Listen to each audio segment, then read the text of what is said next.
Muy buenos días, profesor Iván Cuentas. El día de hoy mi grupo va a dar las conclusiones del análisis de la crisis venezolana.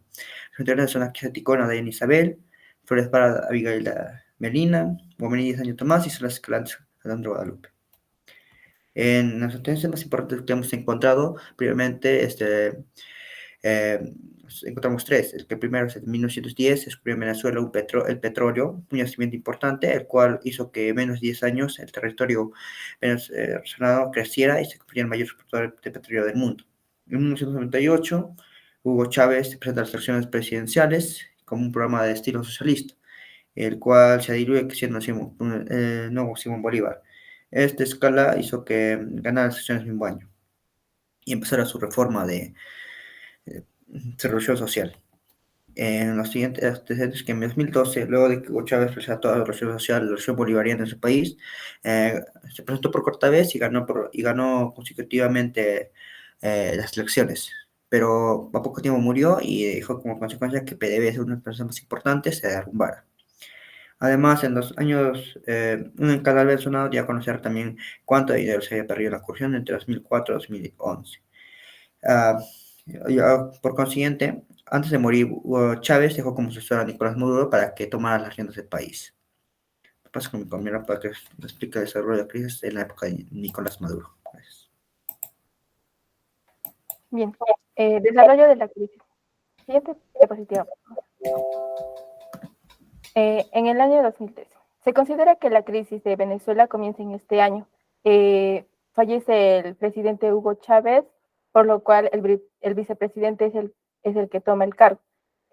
Esto se consideró ilegítimo debido a que la parte opositora se basaba en la Constitución, la cual decía de que quien debía de tomar el poder era el presidente de la Asamblea, pero hicieron caso omiso y quien lo tomó fue el vicepresidente.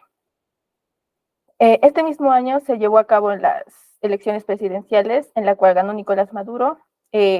Enrique Capriles tomó posición y aseguraba que el proceso de elecciones fue fraudulento, por lo que él pedía el conteo al 100%, lo cual se le negó y esto provocó fuertes manifestaciones en las cuales hubo bajas de civiles y policías. El acaso se produjo en el gobierno venezolano. Esto forzó a las tiendas de electrodomésticos a vender sus productos a precios menores y esto provocó saqueos y escasez de los productos en los meses siguientes. Y por último, en noviembre, la Asamblea Nacional le otorgó a Maduro la ley habilitante, la cual consistía en darle el poder de aprobar leyes. Siguiente diapositiva, por favor. En el 2014, en resumen, aquí hubieron fuertes protestas ya que rechazaban el gobierno de Nicolás Maduro, ya que había aumentado la delincuencia y por lo que exigían seguridad, además de que por obvias razones no había libertad de expresión. Los poderes públicos usaron excesivamente a la policía y a los grupos paramilitares, agrediendo a los manifestantes, por lo que también hubo caída del precio del petróleo. Siguiente diapositiva, por favor. La economía venezolana en este hoyo tuvo el peor desempeño en toda América y la tasa de inflación se triplicó. El sector privado fue severamente afectado debido a la poca accesibilidad a las materias primas en medio de la escasez de las divisas. Asimismo, hubo escasez de alimentos y medicinas, esto se vio reflejado en las largas colas en los mercados y en las farmacias. Por otro lado, el gobierno estableció un límite fijo semanal para la adquisición de los productos básicos por persona. Todo esto era argumentado con que se debía evitar las compras excesivas. Gracias. Le doy paso a mi siguiente compañera.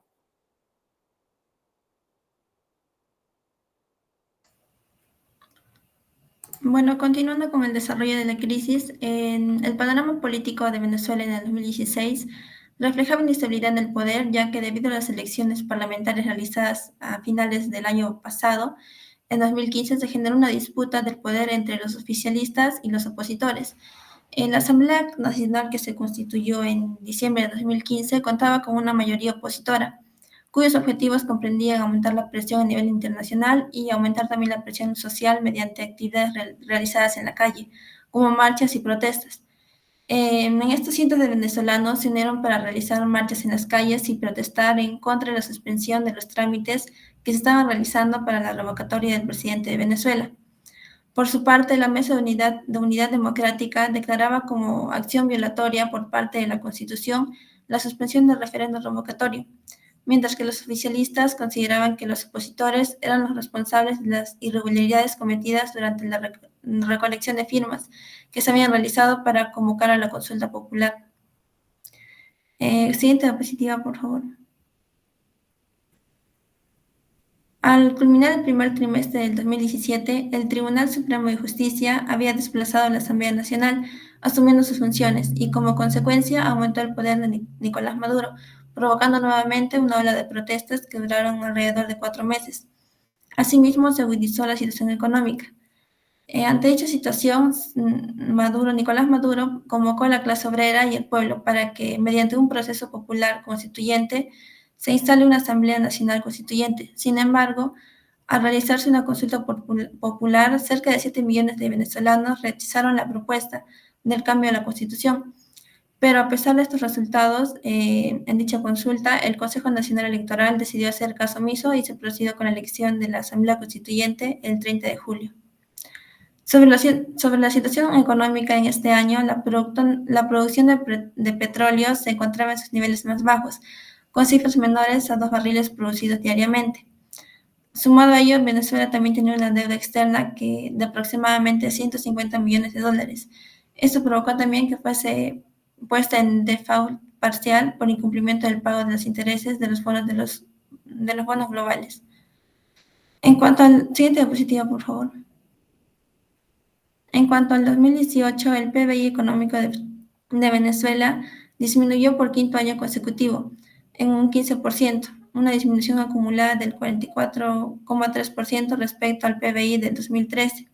Por otro lado, desde el noviembre de 2017, la economía había experimentado un nivel de inflación bajo. La tasa mensual supera el 50% y la tasa mensual promedio en lo que iba del año era del 127,9%. Eso sería todo.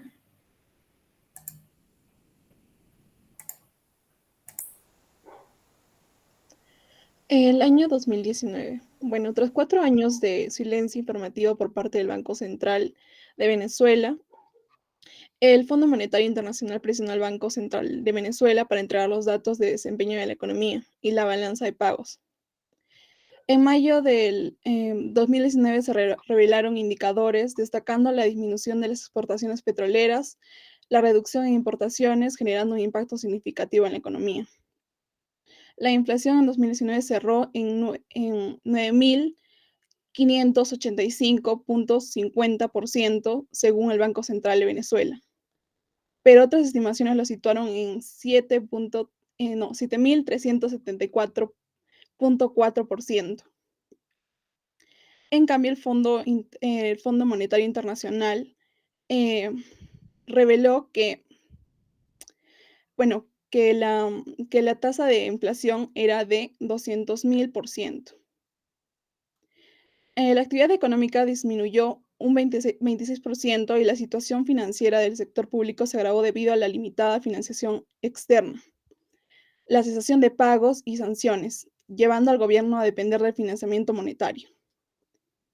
Bueno, en Venezuela la disminución de ingresos fiscales derivada de la caída en la producción y exportaciones petroleras, sanciones internacionales y una menor recaudación interna ha generado una restricción financiera. Siguiente diapositiva. En el año 2020. En el año 2020, la actividad económica se desplomó un 50,4%, siendo la producción petrolera el factor principal. La pandemia del COVID-19 contribuyó al debilitamiento, afectando la producción en sectores no digitalizados y generando desafíos para la recuperación económica. Bueno, las exportaciones venezolanas de crudo y productos refinados cayeron un 37,5% en el 2020, el nivel más bajo en mucho tiempo, casi 70 años. La dolarización se presentó como la respuesta natural a la destrucción del sistema monetario. Y ante la llegada del COVID-19, el gobierno de Venezuela implementó medidas como el distanciamiento físico e inmovilidad laboral. Siguiente diapositiva. En el año 2021, bueno, tras la brusca caída en el 2020, la escasez de combustible y sanciones de Estados Unidos, em, a pesar de todo ello, la economía venezolana mostró mejoras en el 2021, especialmente en la segunda mitad. La, bueno, aún habiendo problemas persistentes en el 2021, producto de los años anteriores, aún así se observaron indicios de mejora, pero aún persistían problemas como el abastecimiento de combustible, los cortes de energía. El impacto del 2019 todavía recaía por este año, en este año, em, y también el producto de las sanciones estadounidenses, lo que lleva a la CEPAL a prever una nueva a prever una nueva contracción del PBI del 3% en el 2021. Siguiente diapositiva. Doy paso a mi siguiente compañera. Bueno, ahora yo les explicaré sobre qué sucedió en la crisis venezolana en el año 2022. Primeramente, se ocasionó una guerra Rusia-Ucrania, donde el precio internacional de los hidrocarburos se elevó mucho y ocasionó que hay un impacto del 2% en cuanto a la mejora venezolana, ya que muchos países querían consumir petróleo y solo quedaba Venezuela en el lugar donde tenían que comprar. También aumentó la informalidad tanto en la actividad empresarial como en el mercado a raíz del cierre de empresas formales, lo cual fue sobresaliente. Y en junio de 2022 el país atravesó la crisis más grande de su historia, ya que hubo largas colas de hasta 12 horas para obtener un poco de gasolina, ya que hubo malas gestiones por parte del gobierno. Además, en ese año 2022, la nación adoptó el llamado pago móvil, el cual se convirtió rápidamente en el sistema de transacción más usado en el país. Y la economía de la zona en ese año también perdió el 80% de su valor en 10 años, debido a la severa crisis económica y comenzó a mostrar débiles signos de recuperación en 2022. En el año 2023, el presidente Nicolás Maduro autorizó 2 aumentos en el salario mínimo en Venezuela, y el cual esto fue de 130 bolívares mensuales, lo cual es equivalente a $29 mensuales. Y el gobierno de Nicolás Maduro también en esos años tuvo una sospechada de recibir ingresos extraordinarios como resultado del levantamiento transitorio de un conjunto de sanciones impuestas en los últimos años por los gobiernos de Estados Unidos, los cuales la habían boicoteado. También en ese año los expertos coincidían en que el levantamiento de sanciones económicas de Estados Unidos hizo que la industria del petróleo y de gas de Venezuela en octubre empezara a crecer inmediatamente y así recuperar la economía del país. Como conclusiones tenemos generales que las regulaciones dadas por Hugo Chávez y seguidas por Nicolás Maduro aún repercuten hoy día en Venezuela, pues debido a la desenfrenada impresión de la moneda, esto se devaluó en los años posteriores, desde 2013 hasta la actualidad. Otros conclusiones que la actividad económica experimentó una drástica caída del 50.4% en 2020, ya que hubo la pandemia del COVID-19, lo que hizo que muchas personas tuvieran que estar en cuarentena. Esto afectó los sectores no digitalizados como la manufactura y el comercio. Por otra conclusión tenemos que la restricción financiera y dependencia del financiamiento monetario. Esto fue entre 2018 y 2019, donde la disminución de ingresos fiscales derivados de la caída en la producción y exportaciones petroleras hicieron que hubiera sanciones internacionales y una menor recaudación interna. Esto generó una restricción financiera en Venezuela, la cual se agravó en los años posteriores.